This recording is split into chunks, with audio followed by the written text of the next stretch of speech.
plaisir d'accueillir Lynn Talbot, qui est coach en gestion, formatrice, conférencière, qui est auteur du livre Apprivoiser la réussite. Bonjour, Madame Talbot. Bonjour. Bon, je faisais des blagues. On parle de l'effet wow. Quand on dit wow, est-ce que c'est parce qu'il parle fort ou elle parle fort dans une réunion qu'on la remarque ou c'est autre chose? Dire wow. L'effet wow, en fait, c'est comment se démarquer, comment se distinguer, puis comment créer une espèce d'effet d'émerveillement chez l'autre. Chez son employé, chez son patron, chez ses collaborateurs, à son entourage, ses clients également. Ça, c'est l'effet wow. Bien important. Alors, mais il faut être capable... Est-ce que ça s'apprend, ça, à se démarquer, à être capable de capter l'intérêt? Est-ce que ça s'apprend aussi de inné? Je pense que c'est même plus une question de s'apprendre ou inné, c'est qu'on a au Québec des produits qui sont super, très belle qualité, on a des beaux services également, puis on se démarque par ces produits et services-là. Bon, mais parce qu'on a donné ces produits et services-là aux gens, maintenant ils s'attendent à autre chose. Oui. La qualité est innée, la qualité c'est un acquis, mais là on veut autre chose. C'est quoi l'autre chose? Puis l'autre chose, c'est comment on va se démarquer auprès d'eux. Alors c'est le plus-value, souvent? C'est le plus-value, souvent. Et puis ça, est-ce que c'est inné? Bien, ça va le devenir, en tout cas. C'est pas qu'on le développe plus vite, parce que c'est la prochaine étape qu'on doit offrir aux gens. Est-ce que ça exige des investissements importants de la part de l'entreprise ou encore de l'individu quand on veut faire un effet wow? J'ai l'impression que c'est artificiel, ça, cette affaire-là. C'est-à-dire qu'une fois que le wow est fait, il faut passer à un autre wow, oui. Puis il faut que ce soit plus fort, puis en fait, on passe à un autre wow. C'est une boule de neige. C'est une boule de neige.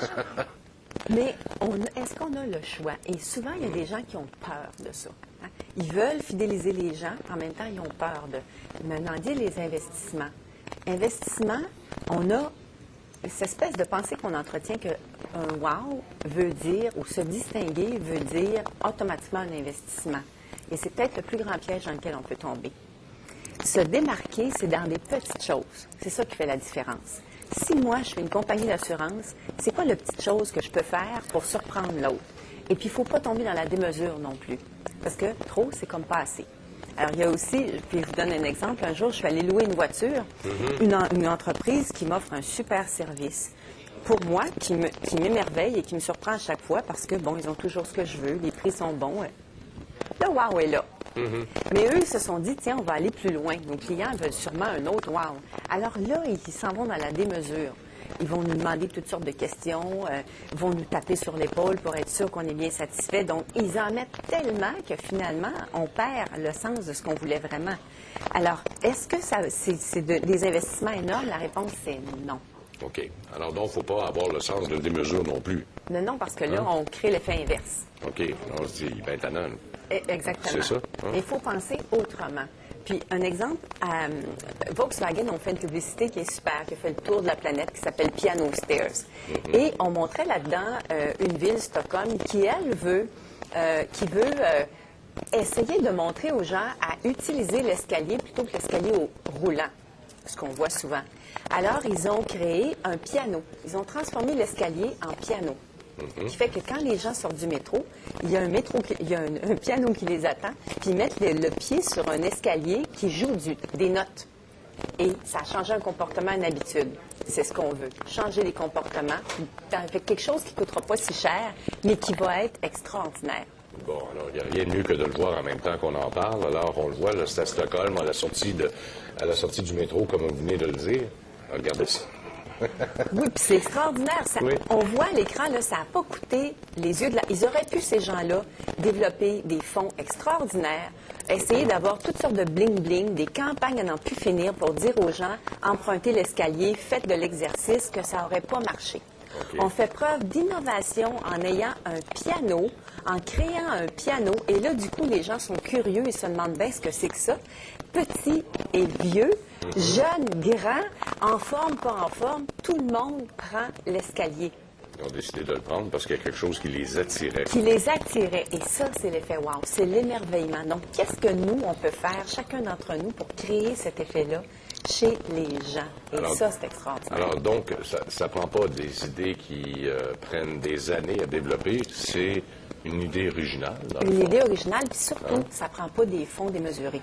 Ça prend juste le temps de s'arrêter puis de regarder comment est-ce qu'on peut, nous, émerveiller notre client, le fidéliser, puis se démarquer et se distinguer. Bon, c'est bien beau l'effet wow, tel l'escalier en piano, mais est-ce qu'il y a des obstacles à tout cela, là? Les obstacles, en fait, l'obstacle, c'est souvent nous-mêmes. Quand on parlait tantôt du fameux mythe, de penser que le fait de se démarquer coûte cher.